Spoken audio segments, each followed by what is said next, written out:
कि 9 लोग थे जो 1965 के अंदर अच्छा माउंट एवरेस्ट चढ़े थे, कैप्टन कोहली के नेतृत्व में। आर्मी के लोग थे, पर जी। उनमें हाँ एक किरदार थे जो सिविलियन थे, अच्छा वो थे सीपी वोरा। नहीं, कोई इंसान कहानी नहीं बना। जी। हम इंस्पायर होते हैं। माउंट एवरेस्ट पे चढ़ने वाला पहला इंसान कौन है? अच्छा he was not an Indian. यार बचपन से लेके आज तक तो ये पढ़ते आए हैं, the first Indian to climb Mount Everest is Tenzing Norgay. हाँ और अब उनके बेटे कह रहे हैं कि वो तो नेपाली हैं, आप उनको इंडियन नहीं बता सकते। उस समय हमारे जो प्रधानमंत्री थे पंडित जवाहरलाल नेहरू जी, उन्होंने अपनी जैकेट देके उनको इंडियन सिटीजनशिप दे दी। इस हिस्से में हम जानेंगे राजेश बेरी एक ऐसे लेखक हैं जिन्होंने टेलीविजन और बड़े पर्दे के लिए अनगिनत कहानी, कथा व पटकथा लिखी है। इनकी अनेकों पुस्तकें भी प्रकाशित हैं, जिनमें से एक किताब है भारत के सबसे पहले पर्वतारोही सीपी वोहरा साहब की जिंदगी पर आधारित। दरअसल इतिहास में कई हीरो यहाँ दबा दिए गए या इतिहास को हमें बदल कर बताया गया। बचपन से हमें पढ़ाया गया था कि माउंट एवरेस्ट पर चढ़ने वाले पहले हिंदुस्तानी तेनजिंग नोर्गे थे। वास्तव में तेनजिंग एक नेपाली शेरपा थे, जिन्हें माउंट एवरेस्ट चढ़ने के बाद तब के प्रधानमंत्री पंडित जवाहरलाल नेहरू जी ने भारत की नागरिकता दे दी थी। सच कहा जाए तो माउंट एवरेस्ट चढ़ने वाले पहले कुल 9 भारतीय लोग थे, जो कैप्टन कोहली की अगुवाई में 1965 में एवरेस्ट चढ़ने वाले बने।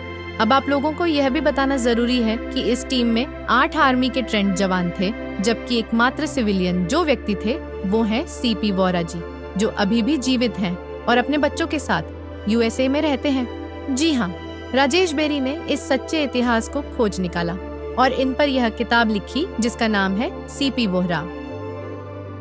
हाँ बिल्कुल तो जाके उसको हम पेपर पे डालते, इतना काम करते क्या हैं। बात है। ठीक है, अभी जैसे मैं आपको बता रहा था, ये जो किताब है, जी ये कहाँ गया मेरा वीर, अच्छा ये जो किताब है ये सरबजीत है, हाँ जो जिसके बारे में अभी मैंने आपको जी, जी, बताया। जी, जी, ये उसको हमने नाम दिया था कहाँ गया मेरा वीर, कि हाँ, एक हाँ, औरत जो है अपने भाई का इंतजार कर रही है। वाह ठीक है, अब जहाँ तक ये सीपी वोरा की बात है, जी देखिए इसके पीछे भी बड़ी इंटरेस्टिंग कहानी है। जी ठीक है, जैसे मैंने कहा ना कि मैं ऐसे कुछ लोगों को हमेशा तलाश करता हूँ, ढूंढता हूँ, जो नज़र ऐसी रहती है हाँ जी कि जिन्होंने लाइफ में कुछ किया है, पर उनकी जो बात है, उनकी जो कहानी है, अनकही गई है या अभी तक कही नहीं गई, दुनिया की नजरों में नहीं आई। दुनिया की नज़रों में नहीं आई है।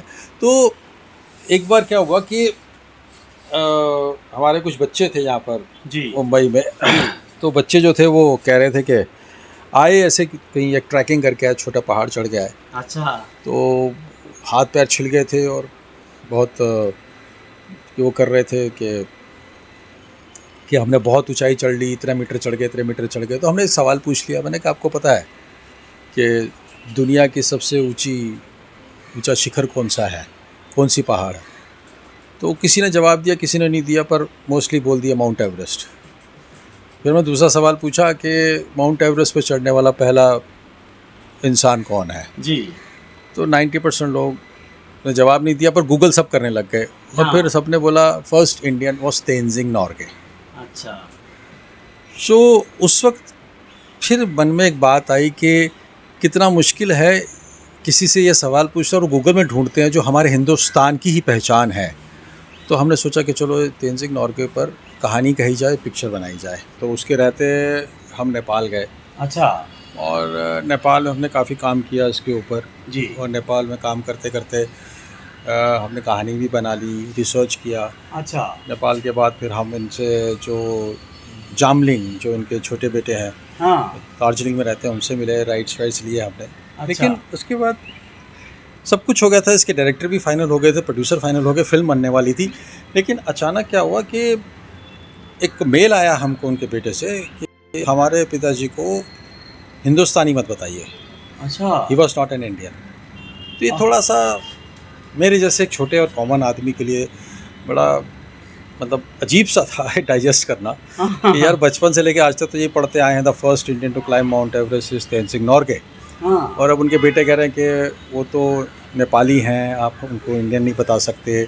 फिर हमने जब वापस गए HMI जी के, तो वहाँ पर जो प्रोफेसर साहब उन्होंने बताया कि हाँ वो तेनजिंग साहब तो जो एडमंड हिलरी के साथ चढ़े थे, लेकिन जब नीचे आए चढ़ाई करने के बाद, तो उस समय हमारे जो प्रधानमंत्री थे पंडित जवाहरलाल नेहरू जी, उन्होंने अपनी जैकेट दे के उनको इंडियन सिटीजनशिप दे दी। तो हाँ। उस तरह से वो हिंदुस्तानी बने। अच्छा जी। तो खैर वो तो अब डील खटाई में चली गई थी, तो फिर क्या करे।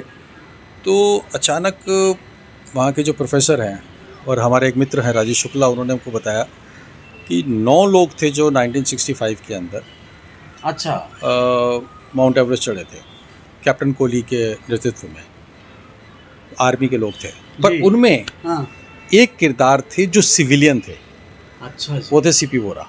बाकी 8 आर्मी के लोग थे, 8 ट्रेंड लोग थे। हाँ हाँ हाँ। जो वोरा साहब थे वो जूलॉजिस्ट थे और उसके रहते वो वहाँ पर उस टीम का हिस्सा थे। अच्छा। तो बाई चांस फिर उनके बेटे से संपर्क हो गया, वो चंडीगढ़ में थे, मैं उनसे मिलने गया।